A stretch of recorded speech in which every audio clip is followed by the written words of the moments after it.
All right. Hi, everybody. We're live.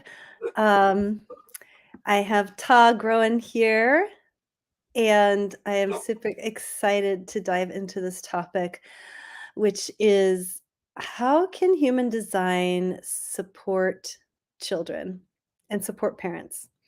So, with I have many, many years having spent teaching in Waldorf education. And I mean, I'm all into like the children are the future. How can we support them? And I'm so excited to learn about human design, which I know very little about. I just know what my design is.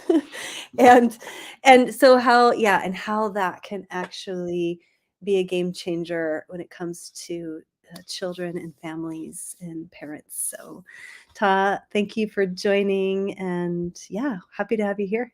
Oh, I'm so happy to be here, Tanya. Thank you so much for inviting me. It's such a dear topic for me. I've been involved with human design since 2006. I went to the International Human Design School before it was even online. I studied with Linda Wow. Bendel and actually had Ra Uru within our teaching program. So he popped in once in a while to be live with us. So very fortunate to have been at the very beginning of human design. And it's such an honor to see how it's exploded, and Wow. everybody wants to know their design, wants to wake up to their true self, to get out of the monkey mind and into the body mechanics, because that's basically what it's about. And it's human design as a modality is great for me as well. The reason why I got into it was because I'm also a yoga teacher. I've been a yoga teacher for 25 years. So I incorporate that in our yoga teacher training program as well. Oh, wow. Amazing. Wow. So, yeah. So that really sets you apart, Ta, because, yeah, it has exploded. And I just see it everywhere. Like all kinds of people are bringing human design to the table. And so, yeah, I'm excited to learn. Well, I'm curious. So 2006, it wasn't that well known. So how in the world did you come across it? Like, what's the story there? Oh, What drew you? Tanya, that's a beautiful question, because I have such mm, wonderful memories of this amazing woman. Her name is Mary Baker, and she's a manifester in human design. She discovered human design in Hawaii. John, John, John, John, it will come to me. But John gave her a reading, and he was one of the first to bring human design out onto YouTube and all of that. So he's quite famous, but he passed away. So I got to find his name. So I'll find his name for us. So Mary was so excited about human design that her manifester impact, because manifestors make an impact, they're only 7 to 9% of the planet. She gifted me with the training as a Mm. manifester. Manifestors make this impact and they create ripples wherever they go. And this is the big ripple that she gave to me and to my family, and now I'm teaching and coaching with it. So yeah, Mary Baker was the reason why, because it's a 3-year program, and Yeah. and as a yoga teacher, how could and it's quite expensive. She's like, Ta, I'll be your benefactor. And so that's how that happened. Oh, wow. What a gift. Yeah. Amazing. I actually didn't you said something that piqued my interest. You said, like, human design is a way to get out of the monkey mind. And I was like, "Oh, tell me more." Like, that's the first time I've ever heard that. I mean, that seems like core and central to human design in the way that you said it that I never heard. So tell me more about that. Yeah. So the philosophy really aligns with the yoga philosophy as well, because it's Mhm. the chitta in the mind that yoga asana helps eliminate. So we quiet the mind and we come into the body. So the Mhm. concept is not new, right? But Right. Ra has given us such a map to why. Why is that so significant? And how do we turn the thoughts down and not make decisions from our mind?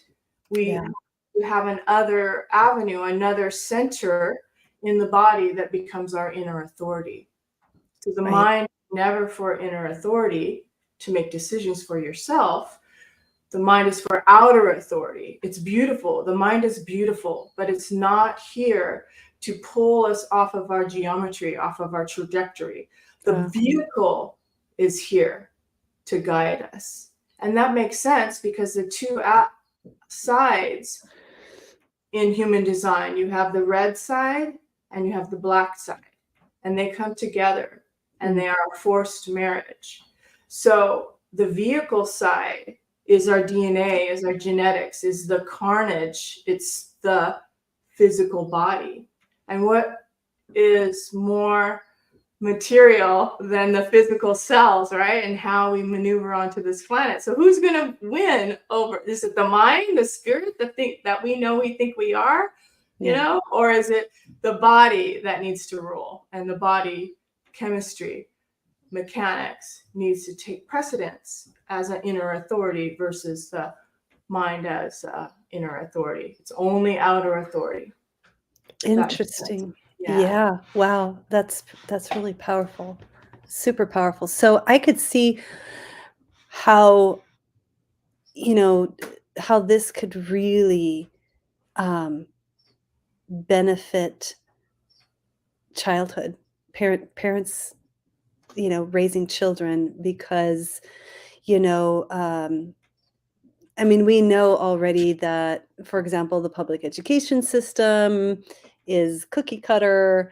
Um, our children are being bombarded constantly with all kinds of external influences. And so there is this, we need so much to protect that innocence, that child, the childhood, right? So so talk to us about how does human design really, because you talk about the inner authority. So how does that work in supporting children? Is it that you um, through parenting, are you teaching the child about their inner authority, maybe using different languaging, or I'm sure it must inform like how you approach and communicate to the child, like, yeah. I know it's a big question, and it's like it's your whole body of work, but Yeah, the you whole know. body of work. So starting at the beginning would be to know your own design. That's the most important. Mhm. Because if we're living the conditioned not self, we call it, and you're making decisions from your mind, and you yourself are not a role model or an example of how that works for your child, how are you going to navigate that with your child? So it must be know your own design, start loving yourself, start surrendering into your own decision making process so that the ease and flow happens. For generators, it's ease and flow, and not moving from frustration, but moving from the ease and flow of energy, right? Where's the energy going? So as a generator, you know that. Mhm. If you're a projector mom, knowing the invitation, waiting for the invitation to guide, be the teacher and the guide. So, so if you were saying to a mother who's a projector That would be and me. not and who's not waiting for the invitation from her generator child, Yeah. you know, and you want to micromanage and guide because you want to guide that energy. I know where this energy is going to go. I want to guide the sacral because it's feeling uncomfortable. I see that they're getting frustrated, and I know that if they turn, in this direction, they're going to have ease and flow. But if you're not invited, it doesn't go well. Doesn't fly. No. So that dynamic is so powerful. I have 3 projector children. So then from a perspective of a generator, manifesting generator mom, which is a lot of energy, a lot of intensity, knowing that my projector children do not have the same amount of energy as I do, and allowing them the rest that they need. Yeah. And it's okay. I could be busy, but they don't have to follow my lead. I can watch and respond to their needs by honoring their energetic levels, Right. So that's a good example. But first it starts with us, like, what are we? Yeah. And Wow. so now you're a projector. She's like, your not self would be to micromanage, to get in there and control that energy and not wait for the invitation, even from your child. You think, why would I need to wait for an invitation from my child? But it trains the whole dynamic. It's beyond us. Yeah, it's so true. I've experienced that with my with my children, and I think my oldest is I think he's I think he's like you, manifesting generator. A lot of energy, strong-willed, and yeah, anytime that I gave unsolicited advice, it was like no, like really resistant, and it was only until those beautiful, and actually, it's quite beautiful when you do wait for the invitation, when they do turn to you and say, "Mom, I really want your opinion. This is my struggle." Like they just open up to you and they're ready, and it's just like finally that projector self is like, "Finally, I can share my wisdom," right? Yeah. And it happens in a much more beautiful way that I can see what you're talking about. It strengthens that relationship and the trust. Yeah. It grows spirit consciousness on our planet. I mean, that's the loftiness of it. It grows the spirit consciousness on our planet because you're amplifying the Shakti, or the sacral energy. It's coming into your openness and it's becoming this grand thing. It's becoming this beautiful mirror.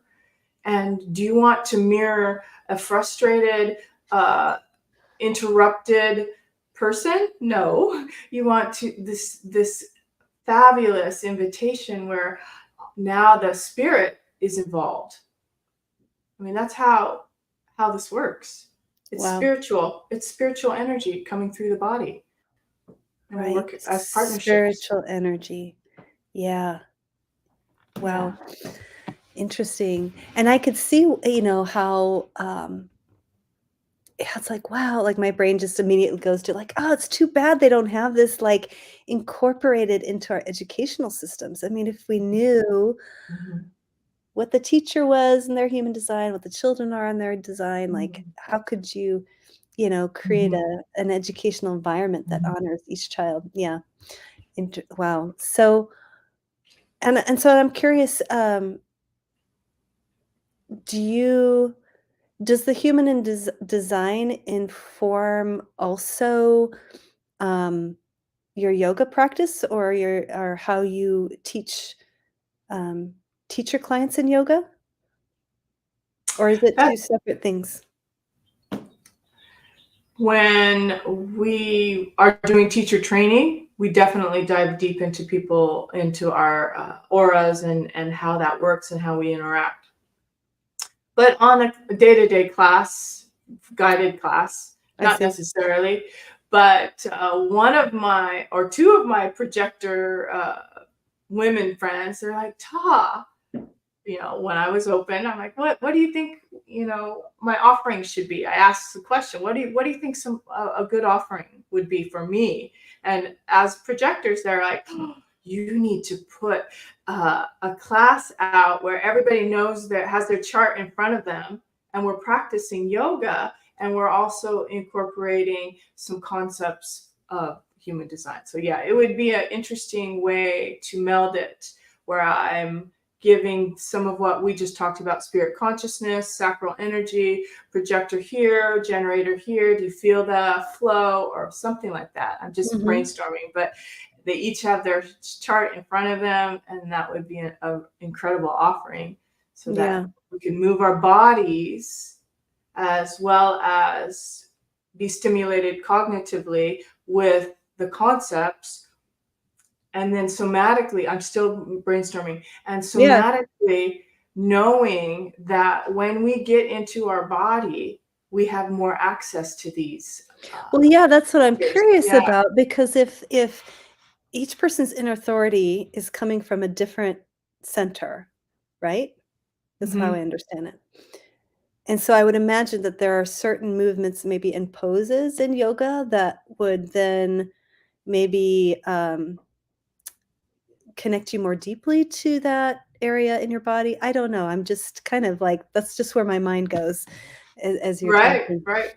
And if you look at the human design chart and you look at the traditional yoga chakras, when we work the hips, right? We talk about hips all the time, and how that is the opening to the emotional body.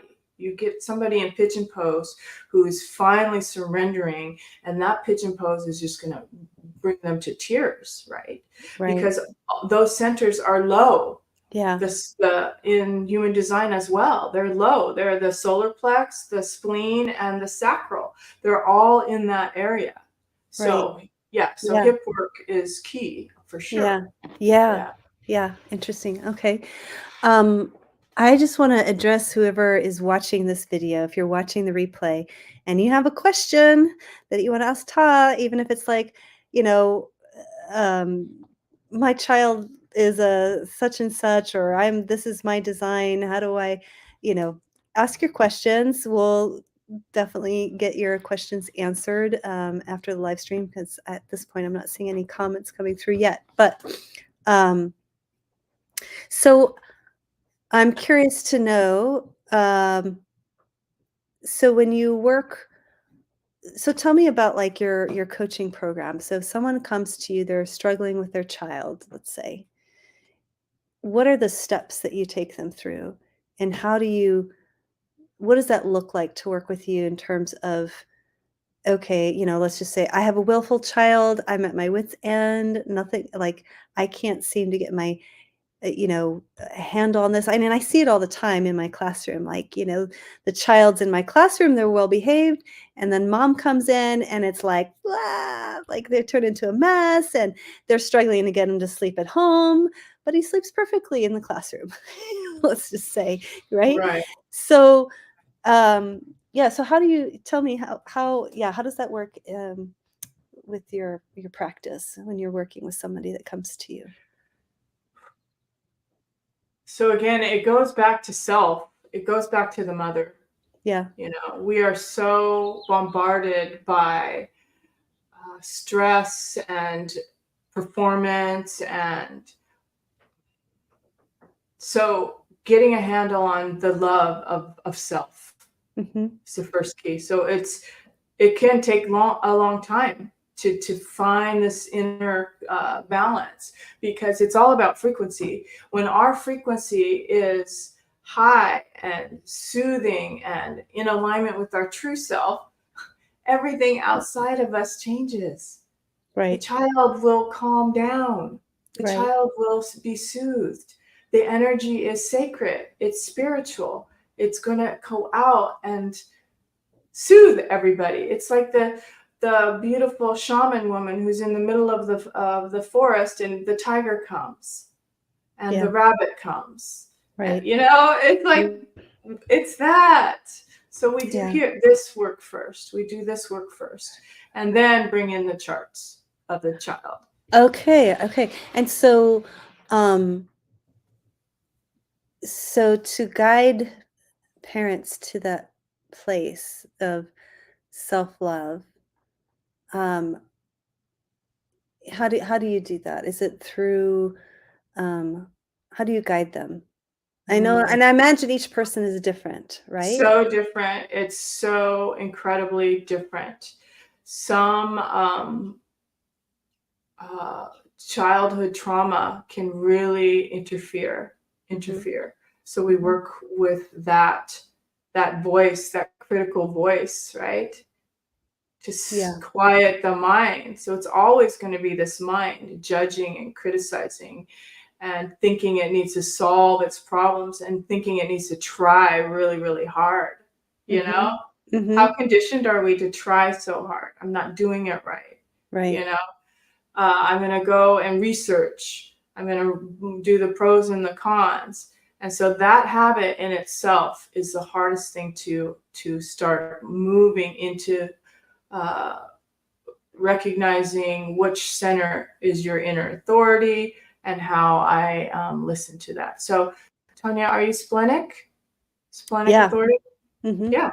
So how, can I ask you a question? Yeah. Yeah. So how is your experiment going? So how is finding your splenic hit and knowing that that is something you listen to and not your mind? Yeah, it's pretty clear. Like for me, it's like two totally different experiences when I go into my mind versus listening to my body. That's how I understand the splenic authority, right? It's like an inner knowing. Yes. It's interesting to me what I personally struggle with is I'll have a knowing in my body. And then the mind comes in with all the reasons why you shouldn't listen to it. Like, oh, it's really okay. Or, this would be it distracts you from this deeper inner knowing. And I could see where the mind wants to control and keep the status quo. That's what it's come to learn for the most part, because it wants to be safe and all of that. It doesn't want to risk losing belonging, and so this inner knowing can feel quite threatening to the mind, right? Like my body's saying this, what? Really? Well, and then the mind goes, but what? That's going to mean this, and it starts to project into the future, right? Right. So, yeah. So what is the keys? The key, like when those inner knowings come, imagine that, like your coaching and your guidance. It's like you have to just keep staying with it, right? Leaning into trust, allow, like really being open. What happens when you follow that? Yeah. Yeah. What happens when you follow that? And the more correctness, right, that happens, the more trust that you can have in your body. So I love the story that Rock gives because he's a splenic authority, manifester though, but still the same sort of hit that you get. And it's like, whoa, where did that come from? So the story goes, he's driving in Ibiza on country roads and he never puts on his seatbelt, never. But that one time, his spleen told him to put on his seatbelt. Yeah. Like, why am I wanting to put on my seatbelt? And then it clicks, and lo and behold, something happened where he needed his seatbelt, an accident. So it's like, whoa. So when that sort of thing happens over and over again, you trust the magic of the universe, of the universe. And you stop the habit of the mind just trying to rule. You're like, be quiet. Yeah. You're not in charge. Right. You're not in charge. Yeah. It's really a deep programming that we have to take ourselves through. Yeah. And that's what Rock program. It's the program. And we are all, when we talk about the transits, that's the program. Like every child is born with a certain design, and that's the transit at the time, right? What's happening with the planets. So that's our program. So how do you buck that program? You have to go into that specific focused place within your vehicle and trust that.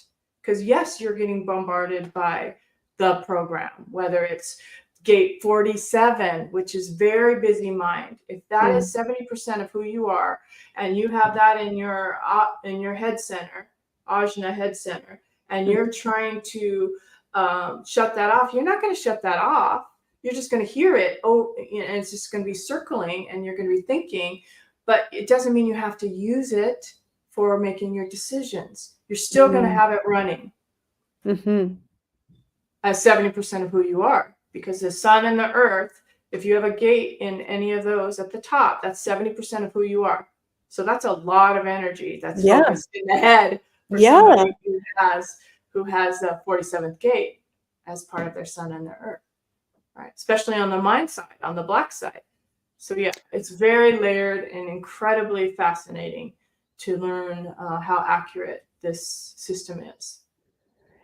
Yeah, it just, it seems so complex, human design. I mean, I just bow down to people who are able to, it's almost like astrologers, they've got this mind where they can take all this complexity, there's so much information that goes in, and to be able to read it and interpret the information and communicate that. Whereas I don't have that kind of mind. I'm like, I don't have the time or the energy to even wrap my head around how this works. I just know that that's not how I'm built. So I would never go into human design, but to know that there's, someone like you, where I can just say, I need some information here. Like, I'm struggling, like, what, what's going on? What am I doing wrong? Exactly. And it's beautiful. As a projector, you're helping me reflect a little bit.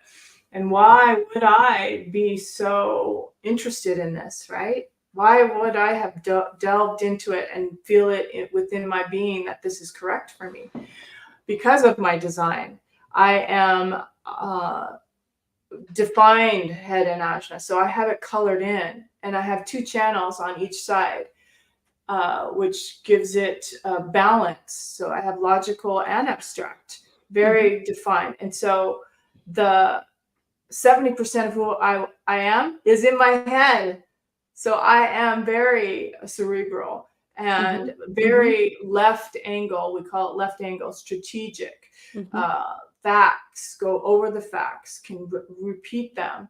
So I'm on the cross of dominion. So yeah, everything is in my mind. So yes, that would be, so it's appropriate for me. Absolutely. Yeah. You can just retrieve it. You're like, wait a minute, like and here it is. Yeah. Exactly. Yeah. Wow. Really good. So before we close, I would love for you to share with those that are watching. What is it that you're offering right now? How they can get a hold of you? Anything like that you want to share? Oh gosh, yes. So the 3-month coaching container is about 12 weeks. And that is, I'm just loving this process. And obviously it's customized per, it's customized. But I have, yes, per person. But if you were to work with me, the first step would be just to get a foundational reading. So that would be the first step.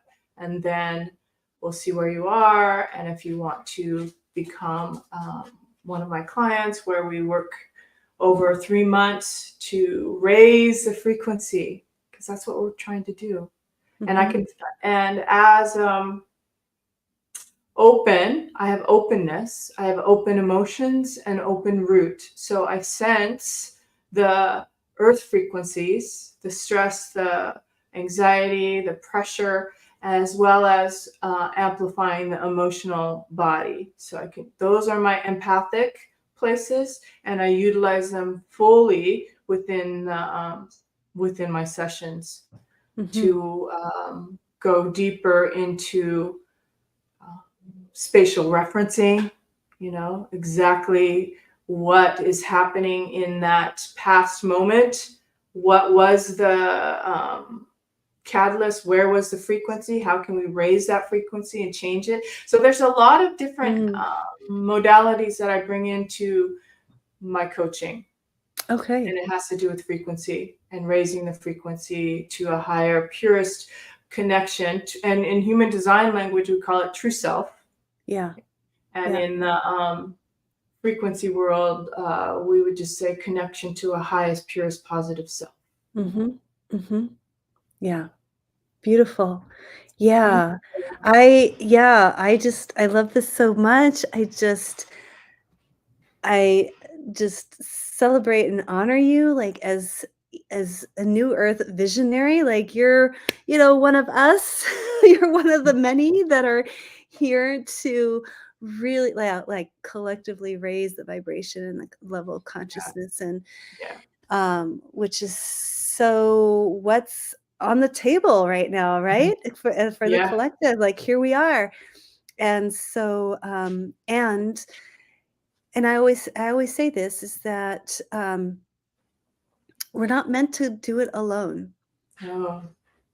We're definitely meant to grow in connection, relationship, community, and to um, be open to connecting, with someone such as yourself who can be that mirror and God, you have so much wisdom and insight that so many people can benefit from. Oh, Like, thank you, yeah. Tanya. Thank you So, so much. Oh yeah, my gosh, I'm just so happy to be sharing with you. This is yeah, wonderful. This yeah, is wonderful. yeah. So definitely check Tah out, tahgroen.com. She's on Instagram as Living Our Design. Is that right? Yes, Living Our yes, Design on living our Instagram. design. And yeah, and so comment below, let us know you've watched this replay, ask your questions, reach out to Tah, and much love, everybody. And thank you so much, Tah, for joining. Oh, thank you so much, Tanya. That was wonderful. Yeah, awesome. Bye, Okay. everyone. Bye.